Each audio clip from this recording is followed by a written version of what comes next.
പരിശുദ്ധ അമ്മ പ്രത്യക്ഷപ്പെട്ട അയാൾത്താരയിൽ കയറി നിൽക്കാനും എന്നെയും എൻ്റെ കുടുംബത്തെയും അമ്മയുടെ പ്രത്യക്ഷത്തിൻ്റെ സാക്ഷിയാക്കിയതിനും ഈശോയ്ക്കും മാതാവിനും കോടാനുകൂടി നന്ദി പറയുന്നു. എൻ്റെ പേര് ടോമി ജോസഫ്. ഞാൻ മൂവാറ്റുപുഴ വാഴക്കുളം സെൻറ്റ് ജോർജ് ഫൊറോന ചർച്ച ഇടവാംഗമാണ്. ഞാൻ ആദ്യമായിട്ട് കൃപാസനത്തിൽ വന്ന് ഉടമ്പടി എടുത്തത് 2019 ഫെബ്രുവരി മാർച്ച് 8-ാം തീയതിയാണ്. ഞാൻ ആദ്യമായിട്ട് ഇവിടെ വരാൻ കാരണം എൻ്റെ അനിയത്തി പറഞ്ഞാണ് ഞാൻ കൃപാസനത്തെ പറ്റി അറിയുന്നത്. അപ്പോൾ എൻ്റെ വീട് പണി നടന്നിട്ട് കുറച്ച് കഴിഞ്ഞപ്പോൾ വീട് പണിയെല്ലാം മുടങ്ങി കിടക്കുമായിരുന്നു. അപ്പോൾ ടോമിച്ചേട്ടൻ നമുക്ക് കൃപാസനത്തിൽ പോകാം, അവിടെ വന്ന പരിശുദ്ധ അമ്മ വഴി എല്ലാം നടത്തി തരുമെന്ന് പറഞ്ഞ അനിയത്തിയാണ് എന്നെ ഇങ്ങോട്ട് വിളിച്ചുകൊണ്ട് വന്ന് ഇവിടെ വന്ന് ഉടമ്പടി എടുത്ത് ഉടമ്പടി എടുത്ത് വീട്ടിൽ വന്നതിന് ശേഷം വീട് പണി മുടങ്ങിക്കിടന്ന ആ കട്ടിലപ്പടിയിലെല്ലാം മാതാവിൻ്റെ വിശ്വാസ പ്രമാണം ചൊല്ലി തൈലം തൂത്ത് കഴിഞ്ഞ് കുറച്ച് ദിവസം കഴിഞ്ഞപ്പോഴത്തേനും വീടിൻ്റെ പണിയെല്ലാം ഉടനെ തന്നെ തുടങ്ങി. വീട് പണിയെല്ലാം പൂർത്തിയായി. വീട് പണി കഴിഞ്ഞ് തന്നെ ഉടനെ തന്നെ ആ വീട്ടിൽ നിന്ന് തന്നെ മോളെ കല്യാണം നടത്തണമെന്നായിരുന്നു ആഗ്രഹം. അതേപോലെ തന്നെ ആഗ്രഹം പോലെ മാതാവിൻ്റെ അനുഗ്രഹത്താൽ മാതാവിൻ്റെ സഹായത്താൽ ആ മോൾക്കിടെ കല്യാണവും നടന്നു. വീട് പണിയെല്ലാം തീർന്ന് കല്യാണവും നടന്നു. അതേപോലെ തന്നെ എനിക്ക് ഒരു പനി വന്നായിരുന്നു. പനി വന്നിട്ട് ചെറിയൊരു ആശുപത്രിയിലായിരുന്നു ആദ്യം പോയത്. അവിടെ ചെന്ന് ചെറിയ ടെസ്റ്റുകളൊക്കെ ചെയ്തു നോക്കിയിട്ടും പനി മാറുന്നില്ല. അങ്ങനെ ഇരിക്കെ തൊടുപുഴയിലൊരു ആശുപത്രി കൊണ്ടുചെന്ന് അവിടെ ചെന്നിട്ടും പല ടെസ്റ്റുകൾ ചെയ്തിട്ടൊന്നും പനി അറിയുന്നില്ല. അങ്ങനെ ചെന്നപ്പോൾ എൻ്റെ ഭാര്യ പറഞ്ഞു, നമ്മൾ ഉടമ്പടി എടുത്ത തൈലോ ഉപ്പോ ഉണ്ടല്ലോ, ഞാനത് വീട്ടിൽ നിന്ന് എടുത്തുകൊണ്ട് വരാമെന്ന് പറഞ്ഞ് നമ്മളത് വീട്ടിൽ നിന്ന് എടുത്തുകൊണ്ട് വന്ന് എനിക്ക് നല്ലതായിട്ട് പനിച്ചുകൊണ്ടിരിക്കുന്ന ഒരു സമയത്ത് അവൾ തൈലവും എന്നെ കുരിശ് വരപ്പിച്ച് ഉപ്പും നാവിൽ തൊട്ട് തന്നു. അപ്പം നേഴ്സുമാർ വന്ന് ബ്ലഡ് എടുത്തുകൊണ്ട് പോയി പരിശോധിച്ച് ടെസ്റ്റ് ചെയ്തപ്പം എൻ്റെ രോഗം കണ്ടുപിടിച്ച് പൂർണ്ണമായിട്ട് എനിക്ക് രോഗശാന്തി കിട്ടി. പിന്നെ അതുപോലെ തന്നെ മാതാവിൻ്റെ അനുഗ്രഹത്താൽ ഒത്തിരി കാര്യങ്ങൾ എനിക്ക് നടന്നു കിട്ടിയിട്ടുണ്ട്. അതിപ്പോൾ പറയാൻ സമയമില്ല. അതുകൊണ്ട് മോളുടെ എൻ്റെ പേര് സ്വർണ്ണ. എന്നെ മാതാവിൻ്റെ പ്രതീക്ഷീകരണത്തിൻ്റെ സാക്ഷിയാക്കി ഈ അൾത്താരയിൽ നിൽക്കാൻ പറ്റിയതിൽ മാതാവിനോടും ഈശോനോടും ഒരുപാട് നന്ദി പറയുന്നു. ഇതെൻ്റെ ചാച്ചൻ ടോമി, ഇതെൻ്റെ അമ്മ ബിജി, ഇതെൻ്റെ ഹസ്ബൻഡ് ബേസിൽ, എൻ്റെ 2 മക്കൾ ടാവിയനും കെയ്നും. എനിക്ക് പറയാനുള്ളത്, എൻ്റെ ഫസ്റ്റ് ബേബിയുടെ ഡെലിവറി ടൈമിൽ എനിക്ക് എപ്പിഡ്യൂറലെടുത്തത് കുറച്ച് നേരത്തെ ആയിരുന്നു. ആദ്യത്തെ ഡെലിവറി ആയതുകൊണ്ട് തന്നെ പെയിൻ്റെ കാഠിന്യം കാര്യങ്ങളൊന്നും അറിയില്ല. അപ്പോൾ ചെറുതായിട്ട് പെയിൻ തുടങ്ങിയപ്പോൾ തന്നെ ഞാൻ പറഞ്ഞു, ഡോക്ടറെ എനിക്ക് പെയിൻ സഹിക്കാൻ പറ്റില്ല, എനിക്ക് എപ്പിഡ്യൂറലെടുത്തു എന്ന് പറഞ്ഞിട്ട് എപ്പിഡ്യൂറലെടുത്തു. അപ്പോഴേ അവർ പറഞ്ഞു, എപ്പിഡ്യൂറലെടുത്തേക്കണത് നേരത്തെ ആണെന്നുണ്ടെങ്കിൽ ലാസ്റ്റ് വരെ നമുക്ക് റിലീഫ് കിട്ടില്ല എന്നുള്ളത്. അങ്ങനെ തലേദിവസം രാത്രിയിൽ എന്നെ ലേബർ റൂമിൽ കയറ്റിയതാണ്. പിറ്റേ ദിവസം രാവിലെ ആയിരുന്നു എനിക്ക് എപ്പിഡ്യൂറൽ തന്നത്. പിറ്റേന്ന് വൈകിട്ടൊരു 5 മണിയൊക്കെ ആയപ്പോഴേക്കും എനിക്ക് ഭയങ്കരമായിട്ട് വേദന തുടങ്ങി. അപ്പോൾ ഞാൻ പറഞ്ഞു, ഇത്ര നേരം എനിക്ക് വലിയ വേദനയൊന്നുമില്ലായിരുന്നു, പക്ഷേ ഇപ്പോൾ എനിക്ക് വേദന സഹിക്കാൻ പറ്റില്ല, നിങ്ങൾ എപ്പിഡ്യൂറൽ എടുത്തേക്കണ ശരിയായിട്ടില്ല, അല്ലെങ്കിൽ ഇത് ബൂസ്റ്റ് ചെയ്ത് ശരിയായിട്ടില്ല എന്നൊക്കെ ഡോക്ടറിനോടും നഴ്സസിനോടും ചോദിക്കാൻ തുടങ്ങിയിട്ട് ഞാൻ ഭയങ്കരമായിട്ട് കരയാൻ തുടങ്ങി. അത് കഴിഞ്ഞിട്ട് ഡോക്ടർ വന്ന് നോക്കിയിട്ട് പറഞ്ഞു, PV ചെയ്ത് നോക്കിയിട്ട് പറഞ്ഞു ഡൈലേഷൻ ആയിട്ടില്ല, ഇനി ഒരു 3 അവേഴ്സോടെയും കഴിഞ്ഞിട്ട് നോക്കാമെന്ന് പറഞ്ഞു. അങ്ങനെ ഒരു 4 മണിക്കൂറോളം ഞാൻ ഭയങ്കരമായിട്ട് എനിക്ക് സഹിക്കാൻ പറ്റാത്ത അത്ര പെയിനായിരുന്നു. അപ്പം കൂടെ നിന്നത് അമ്മയായിരുന്നു. അപ്പം ഞാൻ അമ്മേനോട് പറഞ്ഞു, എനിക്ക് വേദനയും സഹിക്കാൻ പറ്റുന്നില്ല, അതിനിടയ്ക്ക് എനിക്ക് ചൂടും പറ്റുന്നില്ല എന്ന് പറഞ്ഞു. അപ്പോൾ AC വെൻറ്റിൻ്റെ തൊട്ട് താഴെയാണ് ഞാൻ കിടക്കണേ, പക്ഷേ എനിക്ക് ചൂടൊട്ടും പറ്റണില്ല, ചത്തു പോകാൻ തുടങ്ങണ പോലെ തോന്നുക. അപ്പം ഞാൻ പറഞ്ഞു, എൻ്റെ ഡ്രസ്സൊക്കെ ഒന്ന് ഊരിക്കളാം, എനിക്ക് ചൂട് സഹിക്കാൻ പറ്റില്ല, ഒന്നല്ലെങ്കിൽ നിങ്ങൾ എന്നെ കൊന്നതാ, അല്ലെങ്കിൽ എന്നെ എങ്ങനെയെങ്കിലും ബോധം കെടുത്തിയിട, എനിക്ക് പറ്റണില്ല എന്ന് പറഞ്ഞ് ഞാൻ കരയുക. അപ്പം നോക്കുമ്പം എൻ്റെ ഓപ്പോസിറ്റ് മാതാവിൻ്റെ ഒരു രൂപം ഇരിക്കുന്നുണ്ട്. ഞാൻ ആ രൂപത്തിൽ നോക്കി മാതാവിനോട് പ്രാർത്ഥിച്ചു, എങ്ങനെയെങ്കിലും എന്നെ ഒന്ന് ഉറക്കിത്താ, അല്ലെങ്കിൽ ഈ പെയിൻ എങ്ങനെയെങ്കിലും എനിക്കൊന്ന് കുറച്ച് തന്നെ, കൊണ്ട് പറ്റുന്നില്ല എന്ന് പറഞ്ഞു. എനിക്കാണെങ്കിൽ സിസേറിയൻ ഭയങ്കര പേടിയാണ്. ആദ്യം മുതലേ ഞാൻ പ്രാർത്ഥിക്കുന്നുണ്ട്, മാതാവേ എനിക്ക് ഡെലിവറി ആക്കി തരണേന്ന്. അപ്പോൾ ചാച്ചൻ്റെ അടുത്ത് പറയുമ്പോൾ ചാച്ചൻ പറയും, നീ പേടിക്കൊന്നും വേണ്ട, മാതാവിനോട് പ്രാർത്ഥിച്ചാൽ മതി, മാതാവിൻ്റെ തൈലം തൊട്ട് കുരിശ് വരച്ച് തേനും കഴിച്ച് കഴിഞ്ഞിട്ടുണ്ടെങ്കിൽ നീ പോലും അറിയാതെ നിൻ്റെ ഡെലിവറി നടക്കും, പേടിക്കൊന്നും വേണ്ടെന്ന്. അപ്പം അതിന് മുന്നേ അമ്മ എൻ്റെ അടുത്ത് പറഞ്ഞു, നീ പേടിക്കൊന്നും വേണ്ട, താഴത്തെ ചാപ്പലിൽ ചാച്ചൻ കയ്യും വിരിച്ച് മുട്ടിൽ നിൽക്കുന്നുണ്ട്, അപ്പം മോന് വേദനയൊന്നും അറിയാതെ തന്നെ ബേബി വന്നോളൂ എന്ന് പറയുന്നുണ്ട്. അപ്പം എനിക്കാണെങ്കിൽ വേദനയൊന്നും ഒട്ടും കുറയണമില്ല. അങ്ങനെ അമ്മ എനിക്ക് ഒന്നും കൂടി മാതാവിൻ്റെ തൈലം നാവിൽ തൊട്ട് തന്നു. അതിനുശേഷം എടുക്കുക എന്ന് പറയുമ്പം അമ്മ സിസ്റ്ററിൻ്റെ അടുത്തൊരു എന്തെങ്കിലും വീശാനുണ്ടോ എന്ന് ചോദിച്ചു. അപ്പോൾ സിസ്റ്റർ എടുത്ത് തന്നത് ഒരു കൃപാസനം പത്രമായിരുന്നു. ആ കൃപാസനം പത്രം കൊണ്ട് അമ്മ എന്നെ വീശാൻ തുടങ്ങി. അത്ര ഞാൻ ഓർക്കണുള്ളൂ. അത് വീശി തുടങ്ങി അങ്ങനെ ഞാൻ ഉറങ്ങിപ്പോയി. പിന്നെ ഞാൻ കണ്ണു തുറക്കുമ്പോൾ കാണുന്നത് ഡോക്ടേഴ്സിനെയാണ്. അപ്പോൾ ഞാൻ ഡോക്ടറിനോട് പറഞ്ഞു, ഇനി എനിക്ക് ഡെലിവറി വേണ്ട, വേദന സഹിക്കാൻ പറ്റില്ല, സിസേറിയൻ ചെയ്ത് നിങ്ങൾ ബേബിനെ പുറത്തെടുത്തു എന്ന് പറഞ്ഞു. അപ്പോൾ ഡോക്ടർ പറഞ്ഞു, സ്വർണ്ണ ബേബിയുടെ ഹെഡ് വന്നു, പുഷ് ചെയ്തു, ഇപ്പോൾ തന്നെ ബേബി വരുമെന്ന് പറഞ്ഞു. അങ്ങനെ പെട്ടെന്ന് തന്നെ തൊട്ടടുത്ത റൂമിലേക്ക് എന്നെ ഷിഫ്റ്റ് ചെയ്തു. ആദ്യം ഞാൻ പുഷ് ചെയ്തു, ബേബി വന്നില്ല. രണ്ടാമത് പുഷ് ചെയ്തപ്പോൾ തന്നെ ബേബി പുറത്തു വന്നു. പക്ഷേ ബേബി പുറത്തു വന്നതേ ഞാൻ അറിഞ്ഞിട്ടില്ല. ഡെലിവറി കഴിഞ്ഞു എന്നുള്ള സംഭവം എനിക്ക് മനസ്സിലാവുള്ളൂ, കാരണം ഞാൻ ആ പെയിൻ അറിഞ്ഞില്ല. അപ്പം അടുത്ത് നിന്നിട്ട് ഹസ്ബൻഡ് പറഞ്ഞു ഇതേ നമ്മുടെ ബേബി എന്ന് പറഞ്ഞു. അന്നേരമാണ് എനിക്ക് മനസ്സിലാവേണ്ടത് ഡെലിവറി കഴിഞ്ഞു, കൊച്ചു പുറത്തു വന്നു എന്നുള്ളത്. അത് കഴിയുമ്പോൾ പുള്ളി എൻ്റെ അടുത്ത് ചോദിക്കുക, ഇത്രയേ ഉള്ളൂ ഡെലിവറി, നീ ജസ്റ്റ് പുഷ് ചെയ്തപ്പോഴേക്കും കൊച്ചു പുറത്തു വന്നുല്ലോ എന്നുള്ളത്. അപ്പം ചാച്ചൻ പറഞ്ഞ പോലെ എൻ്റെ മാതാവിൻ്റെ അടുത്ത് പ്രാർത്ഥിച്ചു. മാതാവിൻ്റെ അനുഗ്രഹം കൊണ്ട് ഞാൻ പോലും അറിയാതെ എൻ്റെ ഫസ്റ്റ് ഡെലിവറി നടന്നു. പിന്നെ എനിക്ക് പറയാനുള്ളത്, ഞങ്ങൾ പോളണ്ടിൽ വർക്ക് ചെയ്യാണ്. ഞങ്ങൾക്ക് അവിടെ ഒരു മാൻ പവർ ഏജൻസിയാണ്, എംപ്ലോയ്മെൻറ്റ് ഏജൻസിയാണ്. അപ്പം നമ്മൾ നാട്ടിൽ നിന്ന് നമുക്ക് ഒരുപാട് ക്ലയൻസ് ഉണ്ട് വിസ ചെയ്യാനായിട്ട്. അപ്പം കൂടുതൽ ക്ലയൻസ് നമുക്ക് റെഫറൻസ് ത്രൂ വരുന്നത്. അപ്പം നമ്മളെ ഭയങ്കരമായിട്ട് ട്രസ്റ്റ് ചെയ്തേക്കുന്ന ആൾക്കാരാണ്. അപ്പം ഇടയ്ക്ക് പോളണ്ട് നമുക്ക് ഈ വിസയ്ക്ക് സബ്മിറ്റ് ചെയ്യാനായിട്ട് ഡ്രോ സിസ്റ്റ് ആക്കി. അപ്പോൾ ഡ്രോ സിസ്റ്റ് ആക്കി കഴിഞ്ഞപ്പോഴേക്കും ആളുകൾക്കൊന്നും ഡ്രോയിൽ ഡേറ്റ് കിട്ടുന്നില്ല. എല്ലാവരും ഒരുപാട് നാളായിട്ട് വെയിറ്റ് ചെയ്യുന്ന ആൾക്കാരാണ്. ആ സമയത്ത് പോളണ്ടിൽ തന്നെയുള്ള ഒരാൾ പറഞ്ഞു, നിങ്ങൾക്ക് ഡേറ്റ് എടുത്ത് തരാം, ഷുവർ വിസയും ചെയ്തു തരാം, ഇനീഷ്യൽ നിങ്ങൾ പേയ്മെൻ്റ് ഒന്നും തരണ്ട, നിങ്ങളുടെ ഫയൽസും പാസ്പോർട്ട്സും മാത്രം നമുക്ക് തന്നാൽ മതി എന്ന് പറഞ്ഞു. അപ്പോൾ ഞങ്ങളുടെ ക്ലയൻസിൻ്റെ അടുത്ത് സംസാരിച്ചപ്പോൾ അവർ പറഞ്ഞു കുഴപ്പമില്ല, ഇനീഷ്യൽ പേയ്മെൻ്റ് ഒന്നും കൊടുക്കണ്ടല്ലോ, കൊടുത്തു നോക്കാൻ ചേച്ചി എന്ന് പറഞ്ഞു. അങ്ങനെ ഞങ്ങൾ ഈ പോളണ്ടിലുള്ള ആൾ പറഞ്ഞത് വെച്ചിട്ട് ഒരാൾക്ക് 26ഓളം വരുന്ന ഞങ്ങളുടെ ക്ലയൻസിൻ്റെ പാസ്പോർട്ടും ഡോക്യുമെൻറ്റ്സും കൊണ്ട് കൊടുത്തു. അത് കൊടുക്കണ സമയത്തും അവരെ ഞങ്ങൾക്ക് ഭയങ്കരമായിട്ട് പരിചയമില്ലാത്തതുകൊണ്ട് ചാച്ചൻ്റെ അടുത്ത് പറഞ്ഞപ്പോൾ ചാച്ചൻ പറഞ്ഞു പേടിക്കേണ്ട, നമുക്ക് മാതാവിൻ്റെ കാശുരൂപമൊക്കെ വെച്ച് പ്രാർത്ഥിച്ചു കുരിശൊക്കെ വരച്ചിട്ട് കൊടുത്തു വിടാമെന്ന് പറഞ്ഞ് ഞങ്ങൾ കാശുരൂപം ഓരോരുത്തരുടെ ഫയലും പാസ്പോർട്ടും എടുത്ത് അതിൽ കാശുരൂപം വെച്ച് കുരിശ് വരച്ചിട്ടാണ് ഞങ്ങളെ ഫയൽ കൊടുത്തു വിടണേ. അങ്ങനെ ഫയൽ കൊടുത്തു വിട്ടിട്ട് ഒരാഴ്ചയൊക്കെ കഴിയുമ്പോഴേക്കും കുറച്ച് പേർക്ക് വിസ അടിക്കും. അപ്പോൾ വിസയുടെ ഫോട്ടോ നിങ്ങൾക്ക് അയച്ചു തന്നു കഴിയുമ്പോൾ നിങ്ങൾ പേയ്മെൻറ്റ് ചെയ്താൽ മതി എന്ന് പറഞ്ഞു. അങ്ങനെ ഒരു 1 വീക്കൊക്കെ കഴിഞ്ഞ് കഴിഞ്ഞപ്പം ഒരാളുടെ പാസ്പോർട്ടിൽ വിസ സ്റ്റാമ്പ് ചെയ്തതിൻ്റെ ഒരു ഫോട്ടോ ഇവർ ഞങ്ങൾക്ക് അയച്ചു തന്നു. അത് ജസ്റ്റ് ഒന്ന് നോക്കിയപ്പോൾ തന്നെ ഞങ്ങൾക്ക് മനസ്സിലായി ഇത് ഫേക്കാണ്, ഇവർ പൈസ തട്ടിക്കാനായിട്ടുള്ള സംഭവമാണ്. അപ്പോൾ ഞങ്ങൾ പറഞ്ഞു നിങ്ങളുടെ വിസയും കാര്യങ്ങളൊന്നും ഞങ്ങൾക്ക് വേണ്ട, ഞങ്ങൾ തന്നേക്കുന്ന പാസ്പോർട്ട്സ് എത്രയും പെട്ടെന്ന് തിരിച്ചെത്തിക്കണമെന്ന് പറഞ്ഞു. അങ്ങനെ പറഞ്ഞതിന് ശേഷം അവർ പറയും 2 ദിവസം കഴിഞ്ഞ് തരാം, 3 ദിവസം കഴിഞ്ഞ് തരാം, അങ്ങനെ ഓരോ ഡേറ്റ് അവർ മാറ്റിക്കൊണ്ടേയിരുന്നു. പാസ്പോർട്ട്സ് ഞങ്ങളുടെ കയ്യിൽ തിരിച്ച് കിട്ടുന്നില്ല. ഞങ്ങളുടെ ക്ലയൻസ് ആണെങ്കിൽ ഞങ്ങൾ ട്രസ്റ്റ് ചെയ്തിട്ട് ഞങ്ങളുടെ കയ്യിൽ അവരുടെ പാസ്പോർട്ട് തന്നതാണ്. അങ്ങനെ ഇരിക്കുന്ന സമയത്ത് ചാച്ചൻ പറഞ്ഞു നീ ഒന്നും കൊണ്ടും പേടിക്കണ്ട, മാതാവിൻ്റെ അടുത്ത് പ്രാർത്ഥിച്ചോ, പ്രതിഷീകരണ പ്രാർത്ഥന ചൊല്ലിക്കോ, മാതാവ് സഞ്ചാരി മാതാവ് ആ ഡോക്യുമെൻറ്റ്സിൽ കൂടെ ഉണ്ട്, അത് നമുക്ക് തിരിച്ച് എത്തിച്ച് തരും എന്ന് പറഞ്ഞു.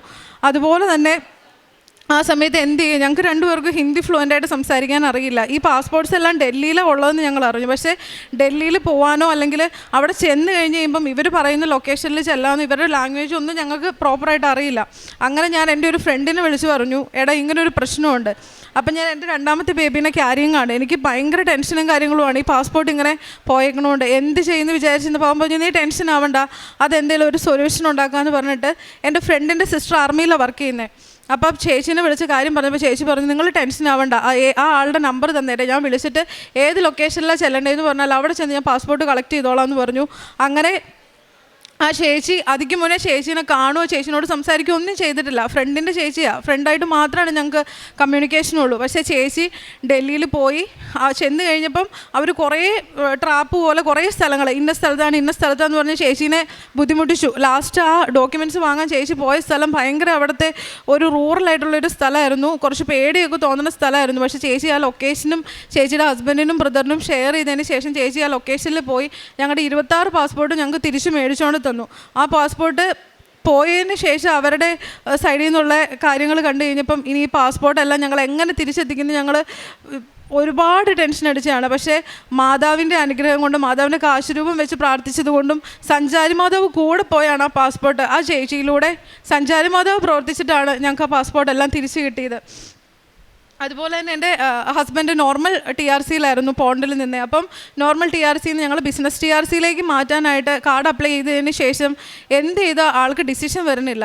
നോർമലി നമ്മളവിടെ ഒരുപാട് ക്ലയൻസിന് TRC ചെയ്യുന്നത്, നമ്മൾ ചെയ്യുന്ന നമ്മുടെ ക്ലയൻസിനൊക്കെ വേഗം TRC കിട്ടുന്നുണ്ട്. പക്ഷേ ആളുടെ ബിസിനസ് TRC മാത്രം അവർ പോസ്റ്റ്പോൺ ചെയ്തുകൊണ്ടിരിക്കുക. ഓരോ ഡേറ്റ് തരും, ആ ഡേറ്റിൽ നമ്മൾ ഇന്ന് ഡിസിഷൻ വരുമല്ലോ എന്ന് വിചാരിച്ചിരിക്കുമ്പം ഒരു മെയിൽ വരും, ഇന്ന ഡേറ്റിലേക്ക് വീണ്ടും പോസ്റ്റ്പോൺ ചെയ്തു, അല്ലെങ്കിൽ വീണ്ടും ഇന്ന ഡോക്യുമെൻറ്റിൻ്റെ പുതിയ ഒരിത് നിങ്ങൾ സബ്മിറ്റ് ചെയ്യണം എന്ന് പറഞ്ഞിട്ട്. അങ്ങനെ ഞങ്ങൾ വന്ന് ഉടമ്പടി എടുത്തു, മാതാവിൻ്റെ അടുത്ത് പ്രാർത്ഥിച്ചു തുടങ്ങി. ഞങ്ങൾ 2 പേരും രാവിലെ എഴുന്നേറ്റ് പ്രതിഷീകരണ പ്രാർത്ഥന ചൊല്ലി തുടങ്ങി. അങ്ങനെ കുറച്ച് കഴിഞ്ഞ് കഴിഞ്ഞപ്പോൾ ഒരു ദിവസം എൻ്റെ അടുത്ത് ഹസ്ബൻഡ് പറഞ്ഞു എടി എനിക്ക് 2-3 ദിവസമായിട്ട് കൃപാസനം വരെ പോകാനായിട്ട് തോന്നുക, കൃപാസനത്തിൽ ചെന്ന് കഴിഞ്ഞിട്ടുണ്ടെങ്കിൽ പെട്ടെന്ന് കാർഡിൻ്റെ ഡിസിഷൻ വരുന്ന എനിക്ക് അങ്ങനെ ഒരു തോന്നല, നമുക്കൊന്ന് കൃപാസനത്തിൽ പോയാലോ എന്ന് പറഞ്ഞു. അങ്ങനെ ഞാനും ഹസ്ബൻഡും എല്ലാവരും കൂടി കൃപാസനത്തിൽ വന്ന് പ്രാർത്ഥിച്ച് ഞങ്ങൾ തിരിച്ച് വീട്ടിൽ നെറ്റ് ഓഫായിരുന്നു. വീട്ടിൽ ഇവിടെ നിന്ന് ഒരു 3 മണിക്കൂർ ട്രാവലിംഗ് ട്രാവലിംഗ് ഉണ്ട് വീട് വരെ.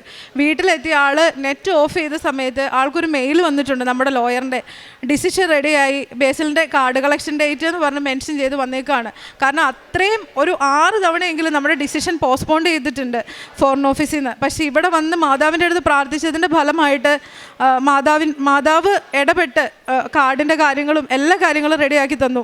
അപ്പോൾ മാതാവിനോടും ഈശോയിനോടും മാതാവിൻ്റെ പ്രതിഷ്ഠീകരണത്തിൻ്റെ സാക്ഷിയാക്കിയതിനും ഒരുപാട് നന്ദി പറയുന്നു. ഇനി എന്നും ജീവിതാവസാനം വരെ മാതാവിൻ്റെ മകളായിട്ടും മകനായിട്ടും ജീവിക്കാനുള്ള അനുഗ്രഹം തന്നെയെന്ന് പ്രാർത്ഥിക്കുന്നു. അതുപോലെ തന്നെ വീട് പണിയുടെ സമയത്ത് കുറേ പ്രാവശ്യം വീട് പണി സ്ലോ ആവും കാര്യങ്ങളൊക്കെ ചെയ്തപ്പോൾ പലരും പറഞ്ഞു ഇനി ഇത് ഫുള്ള് കംപ്ലീറ്റ് ചെയ്യാനൊന്നും നിൽക്കണ്ട, മോക്ക് 28 വയസ്സായാലേ നിങ്ങൾ കല്യാണം കഴിച്ചു വിടുന്നത്. പക്ഷേ ഞാൻ എപ്പോഴും ചാച്ചൻ്റെ അടുത്ത് പറയുമായിരുന്നു, നമ്മുടെ വീട് പണി എല്ലാ പണിയും തീർന്ന് വീട്ടിൽ നിന്ന് പ്രാർത്ഥിച്ച് എല്ലാവർക്കും സ്തുതി കൊടുത്ത് ഇറങ്ങണം എന്ന് എൻ്റെ ആഗ്രഹം എന്ന്. അതേപോലെ എൻ്റെ ആഗ്രഹം പോലെ തന്നെ മാതാവ് ആഗ്രഹിച്ച് ഒരു കാര്യങ്ങൾ പോലും, ഒരു കുഞ്ഞു കാര്യങ്ങൾ പോലും എൻ്റെ ആഗ്രഹത്തിനൊപ്പം മാതാവ് നടത്തി തന്നു. കാരുണ്യ പ്രവൃത്തികളായിട്ട് ഞാൻ ചെയ്യുന്നത്, എന്നെ കഴിയും വിധം എല്ലാ ചേട്ടന്മാർ, പപ്പന്മാർ, അമ്മൂമ്മമാരൊക്കെ എന്തെങ്കിലും സഹായത്തിന് വരുവാണെങ്കിൽ അതുപോലെ ചായ കുടിക്കാനോ ചോറിനാനോ ഒക്കെ ഉള്ള പോലെ പൈസ ഉള്ള പോലെയൊക്കെ കൊടുത്ത് സഹായിക്കാറുണ്ട്. പത്രം കൊടുക്കാനാണെങ്കിൽ ഓട്ടോറിക്ഷ സ്റ്റാൻഡിലും അതേപോലെ തന്നെ വീടുകളിൽ കൊണ്ട് കൊടുക്കാറുണ്ട്, ഓട്ടോറിക്ഷ സ്റ്റാൻഡിൽ കൊടുക്കാറുണ്ട്. പിന്നെ ഏതെങ്കിലും ഹോസ്പിറ്റലുകളിൽ ചെന്ന് അവിടെ വിശ്വാസ പ്രമാണം ചൊല്ലി എല്ലാവർക്കും പേപ്പർ കൊടുക്കാറുണ്ട്. ഇത് പള്ളിയിൽ പോകാനൊക്കെ ആണെങ്കിലും എനിക്ക് എല്ലാ ദിവസവും പോകാൻ സാധിക്കുന്നിടത്തോളം ദിവസമൊക്കെ ഞാൻ പള്ളിയിൽ പോകും. ബൈബിൾ വായിക്കാനാണെങ്കിലും മുടങ്ങുന്ന ദിവസമൊക്കെ എല്ലാ ദിവസവും തന്നെ വായിക്കാറുണ്ട്. മുടങ്ങുന്ന ദിവസങ്ങളിലൊക്കെ ആയാലും എനിക്ക് അറിയാവുന്നത് സങ്കീർത്തനങ്ങൾ 125, 127, യേശയ്യ 45, സങ്കീർത്തനം 90, 91 അതൊക്കെ ഞാൻ മനസ്സിലായാലും ബൈബിൾ ചൊല്ലിക്കൊണ്ട് നടക്കാറുണ്ട്. പള്ളിയിൽ ഞായറാഴ്ച ദിവസങ്ങളിൽ ഒരു ദിവസമൊക്കെ മുടങ്ങാറുണ്ട് കുർബാന. 8 ദിവസത്തിലൊരിക്കൽ അല്ലെങ്കിൽ 15 ദിവസത്തിലൊരിക്കൽ ഞാൻ കുമ്പസാരിക്കാറുണ്ട്. ഇതൊക്കെയാണ് എൻ്റെ ആത്മീയ ജീവിതങ്ങൾ. ഇത്രയും അനുഗ്രഹങ്ങൾ ചെയ്തു തന്ന ഈശോയ്ക്ക് മാതാവിന് കോടാനുകോടി നന്ദി പറയുന്നു. അങ്ങ് എനിക്ക് രക്ഷയുടെ പരിചയം നൽകി, അവിടുത്തെ വലതു കൈ എന്നെ താങ്ങി നിർത്തി, അവിടുത്തെ വാത്സല്യം എന്നെ വലിയവനാക്കി. സങ്കീർത്തനം 18:35 ദൈവമാണ് നമ്മുടെ രക്ഷയുടെ കവചം. നമ്മെ കാത്തു സൂക്ഷിക്കുന്ന ദൈവം ജീവിതത്തിലെ ഓരോ പരീക്ഷണങ്ങളിലും ദുഃഖങ്ങളിലും നമ്മെ കാത്തു സംരക്ഷിക്കുകയാണ്. നമ്മെ കരുതുന്ന ഒരു ദൈവമാണ് നമ്മുടെ കൂടെയുള്ളത്. നമ്മുടെ ഉടമ്പടി ജീവിതത്തിൽ പരിശുദ്ധ അമ്മയുടെ ഇടപെടലിലൂടെയാണ് ദൈവം നമ്മെ ഒരു ആത്മീയ കവചം പോലെ കാത്തു പരിപാലിക്കുന്നത്. അവിടുത്തെ വലതു കൈയാണ് നമ്മെ താങ്ങി നിർത്തുന്നത്. ഉടമ്പടി പ്രാർത്ഥനകൾ വഴി ഈശോയുടെയും അമ്മയുടെയും അനുഗ്രഹങ്ങൾ അടുത്തറിയുന്നവരാണ് ഉടമ്പടി മക്കൾ.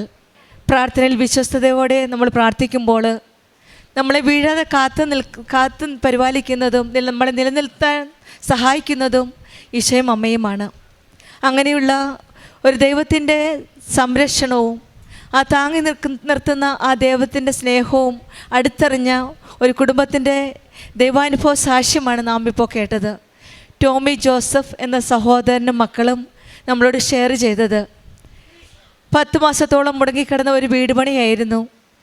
ആ സമയത്താണ് കൃപാസനത്തെ പറ്റി അറിയുകയും ഫണ്ട് ഇഷ്യൂസിൻ്റെ പ്രശ്നമായതിനാൽ പരിശുദ്ധ അമ്മ ജീവനോടെ പ്രത്യക്ഷപ്പെട്ട ഈ ആലയത്തിൽ വന്ന് പ്രാർത്ഥിക്കുകയും അതിൻ്റെ ഫലമായിട്ട് സമയ ചുരുക്കത്തിൻ്റെ അമ്മ തന്നെയാണ് അവിടെ ഇടപെടുകയും അത്രയും നാൾ കിട്ടാതിരുന്ന ഓരോ ഫണ്ടും ലോണും എല്ലാം പാസ്സാകുകയും അതിന് എത്രയും പെട്ടെന്ന് തന്നെയാണ് ആ വീട് പണി പൂർത്തിയാക്കാൻ സാധിക്കുകയും അതിനോടൊപ്പം തന്നെയാണ് ആ സാമ്പത്തിക ബുദ്ധിമുട്ടുകളുടെ സമയത്ത് സാമ്പത്തിക ഞെരുക്കങ്ങളുടെ ആ നിമിഷങ്ങളിൽ തന്നെയാണ് മകളുടെ കല്യാണവും തീരുമാനിച്ചത്. എല്ലാ പ്രശ്നങ്ങളുടെയും നടുവിൽ തന്നെ ഈശോയുടെയും അമ്മയുടെയും ഒരു വലിയ ഇടപെടലിലൂടെയാണ് ഈ മകളുടെ കല്യാണവും വീട് പണിയും എല്ലാം പൂർത്തിയാക്കാൻ സാധിച്ചത്. ഈ മകളുടെ ഒരു ചെറിയൊരാഗ്രഹമായിരുന്നു, പൂർത്തിയാക്കിയ വീടിൽ നിന്ന് വേണം ഞാൻ സ്തുതി പറഞ്ഞിറങ്ങേണ്ടതെന്ന് പരിശുദ്ധ അമ്മയോട് പ്രാർത്ഥിച്ചത്. ആ പ്രാർത്ഥനയാണ് ഈശോയും അമ്മയും അനുഗ്രഹിച്ച് നൽകിയത്. പിന്നീടുണ്ടായിരുന്ന ഈ മകൻ്റെ രോഗസൗഖ്യം, എന്താണ് രോഗമെന്നറിയാതെ ഹോസ്പിറ്റലിൽ കിടക്കുകയായിരുന്നു. ഉടമ്പടി വസ്തുക്കൾ ഉപയോഗിക്കുകയും ഉടമ്പടി തൈലം തേച്ച് വിശ്വാസ പ്രമാണം ചൊല്ലി പ്രാർത്ഥിച്ചതിന് ഫലമായിട്ട് ആ രോഗം കണ്ടുപിടിക്കാൻ സാധിക്കുമായിരുന്നു. പിന്നീടാണ് ഈ മകളുടെ ഡെലിവറി കാര്യം പറഞ്ഞത്. നമ്മൾ നല്ല ക്ലിയറായിട്ട് കേട്ടു എത്രമാത്രം ബുദ്ധിമുട്ടുകളും പ്രശ്നങ്ങളുമായിരുന്നു, എത്ര കോംപ്ലിക്കേറ്റഡ് ആയിരുന്നു. പക്ഷെങ്കിൽ അവിടെയും ഒരു നല്ല നോർമൽ ഡെലിവറി നൽകിയാണ് ഈ മകളെ ഈശോയും അമ്മയും അനുഗ്രഹിച്ചത്. ഉടമ്പടി മക്കളുടെ ജീവിതത്തിൽ ഇതാണ് നമ്മൾ പറയുന്നത്, നമ്മുടെ കൂടെ എപ്പോഴും ഒരു രക്ഷയുടെ കവചമാണ്. നമ്മുടെ വലത് കൈ പിടിച്ചുകൊണ്ട് നമ്മെ താങ്ങി നിർത്തുന്ന ഒരു ദൈവത്തിൻ്റെ സ്നേഹമാണ് ഉടമ്പടി മക്കളുടെ ജീവിതത്തിൽ നാം ഓരോ സാക്ഷ്യത്തിൽ നിന്നും മനസ്സിലാക്കുന്നത്. അതുപോലെ തന്നെയാണ് ഈ മകൾ പറഞ്ഞത്, അവിടെ ജോലി സംബന്ധമായ എംപ്ലോയ്മെൻറ്റ് ഏജൻസിയിൽ ജോലി ചെയ്യുന്ന ഈ മക്കൾക്ക് 26 പേരുടെ ഫയൽസാണ് അവർ ഫോർവേഡ് ചെയ്തത്, 26 പാസ്പോർട്ട്. അതിൻ്റെ ഒരു ഡീറ്റെയിൽസും കിട്ടാതെ വന്നപ്പോൾ എന്ത് ചെയ്യണമെന്നറിയാതെ ആ വിഷമിച്ച നിമിഷങ്ങളിൽ വീണ്ടും പരിശുദ്ധ അമ്മയോട് പ്രാർത്ഥിക്കുകയാണ്. പക്ഷെങ്കിൽ ഇവർ പാസ്പോർട്ട് സബ്മിറ്റ് ചെയ്യുന്നതിന് മുമ്പ് ഈ മകളുടെ അച്ഛൻ തന്നെയാണ് ഓരോ പാസ്പോർട്ടിലും ഉടമ്പടി തൈലം തേച്ച് പ്രാർത്ഥിച്ചാണ് അവർ സബ്മിറ്റ് ചെയ്തത്. കാരണം എന്തു വന്നാലും ഈശോയുടെ അമ്മയുടെ സാന്നിധ്യം കൂടെ പോകട്ടെ എന്ന് പ്രാർത്ഥിച്ചാണ് എല്ലാ പാസ്പോർട്ടും സബ്മിറ്റ് ചെയ്തത്. അതിൻ്റെ ഫലമായിട്ട് തന്നെ ആവാം, തീർച്ചയായിട്ടും അവർക്ക് പൂർണ്ണ വിശ്വാസമുണ്ട്. അതിൻ്റെ ഫലമായിട്ട് തന്നെയാണ് ഓരോ വ്യക്തികളും അക്കാര്യത്തിൽ ഇടപെടുന്നത്. സഞ്ചാരി മാതാവിൻ്റെ സാന്നിധ്യമാണ് ഒരു ആർമിയിൽ ജോലി ചെയ്യുന്ന ഒരു സ്ത്രീയിൽ കൂടെ ഇവർക്ക് അനുഭവിക്കാൻ സാധിച്ചത്. ഒരു ഫ്രണ്ട് എന്ന നിലയിൽ ആ സ്ത്രീ തന്നെയാണ് ഇവരെ സഹായിക്കുകയും ഒരു റൂറലായിട്ടുള്ള ഒരു സ്ഥലത്ത് ഡൽഹിയിൽ ആ സ്ഥലം കണ്ടുപിടിച്ച് പാസ്പോർട്ട് 26 പേരുടെ പാസ്പോർട്ട് തിരികെ കിട്ടണമെങ്കിൽ സഞ്ചാരി മാതാവിൻ്റെ സാന്നിധ്യവും ഈശോയുടെയും അമ്മയുടെ ഇടപെടലും കാരണം മാത്രമാണെന്നാണ് ഈ മക്കൾ വിശ്വസിക്കുന്നത്. ഉടമ്പടി വസ്തുക്കളുടെ ഉപയോഗവും സഞ്ചാരി മാതാവിൻ്റെ സാന്നിധ്യവും ഈശോയുടെ അനുഗ്രഹവും കാരണം മാത്രമാണ് ഇന്ന് ഈ പാസ്പോർട്ടെല്ലാം തിരിച്ചു കൊടുക്കാൻ സാധിക്കുകയും പരിശുദ്ധ അമ്മയുടെ പ്രത്യക്ഷീകരണത്തിൻ്റെ സാക്ഷിയായി അമ്മയുടെ സന്നിധിയിൽ കുടുംബസഹിതം വന്ന് നിൽക്കുവാൻ സാധിച്ചത്. പിന്നീടുണ്ടായിരുന്ന ഹസ്ബൻഡിൻ്റെ TRC പ്രോബ്ലം ആയിരുന്നു, normal TRC to change to business TRC. അതും വളരെ ഡിഫിക്കൽട്ടായിരുന്നു. അത് ചേഞ്ച് കിട്ടാനായിട്ട് വളരെ ശ്രമിച്ചു. പിന്നീട് അതും ഈശോയും അമ്മയും ഇടപെടുകയായിരുന്നു. കൃപാസനത്തിൽ വന്ന് അതും ഈ മകന് കിട്ടാതിരുന്നപ്പോൾ മകന് തന്നെ ഒരു ഉള്ളിൽ പ്രചോദനമാണ്, നമുക്ക് കൃപാസനത്തിൽ പോയി പ്രാർത്ഥിക്കാം ഒന്നും കൂടി. അവസാനമായിട്ട് ഒരു ലാസ്റ്റ് ട്രയൽ എന്ന രീതിയിൽ വീണ്ടും കൃപാസനത്തിൽ വന്ന് പ്രാർത്ഥിച്ച് പോവുകയും ആ ദിവസം തന്നെയാണ് ബിസിനസ് TRC ലഭിക്കുകയും ചെയ്തത്. ഈശോയുടെയും അമ്മയുടെയും വലിയ ഒരു അനുഗ്രഹമാണ് ഈ കുടുംബത്തിൽ ലഭിച്ചത്. അവിടുത്തെ ഈശോയുടെ വാത്സല്യവും കരുണയും സംരക്ഷണവും എല്ലാം ഈ കുടുംബത്തിൽ ലഭിച്ചിട്ടുണ്ട്. ഉടമ്പടിയിൽ നമ്മുടെ കഴിവുകൊണ്ടല്ല, ദൈവത്തിൻ്റെ കരുണയും കൃപയും കൊണ്ടാണ് നാം ഉയരുന്നത്. ദൈവം നമ്മെ മാറ്റി രൂപാന്തരപ്പെടുത്തി ഒരു നല്ല വിശുദ്ധിയിലുള്ള ഒരു ജീവിതമാണ് ഉടമ്പടി ജീവിതം. ആ ഉടമ്പടിയിലുള്ള ജീവിതം വിശ്വസ്തയോടെ ആത്മാർത്ഥതയോടെ നയിക്കുമ്പോൾ ഈശോയും അമ്മയും നമ്മുടെ ജീവിതത്തിൽ അനുഗ്രഹങ്ങൾ ഓരോന്നായിട്ട് വർഷിക്കുന്നതായിട്ടാണ് നാം കാണുവാൻ സാധിക്കുന്നത്. കൃപാസനം ഉടമ്പടിയിൽ നമുക്ക് നമ്മുടെ ജീവിതം പൂർണ്ണമായിട്ടും ഈശോയുടെ കരങ്ങളിലേക്ക് സമർപ്പിക്കാം. നമ്മുടെ ജീവിതത്തിൽ പ്രശ്നങ്ങൾ വരുമ്പോൾ കർത്താവേ അങ്ങാണ് ഞങ്ങളുടെ പരിചയമെന്നും, തളരുമ്പോൾ കർത്താവേ അവിടുന്നാണ് എൻ്റെ വലം കൈ എന്നെ താങ്ങണമേ എന്നും, വിജയത്തിൽ അവിടുത്തെ കൃപ കൊണ്ടാണ് എൻ്റെ വിജയമെന്നും ഏറ്റുപറയുവാൻ നമ്മൾക്ക് സാധിക്കട്ടെ എന്ന് പ്രാർത്ഥിക്കാം. ടോമി ജോസഫിന് കുടുംബത്തിന് ലഭിച്ച ഈ വലിയ അനുഗ്രഹങ്ങൾക്ക് നമ്മൾക്ക് കരങ്ങളടിച്ച് ദൈവത്തെ മഹത്വപ്പെടുത്താം.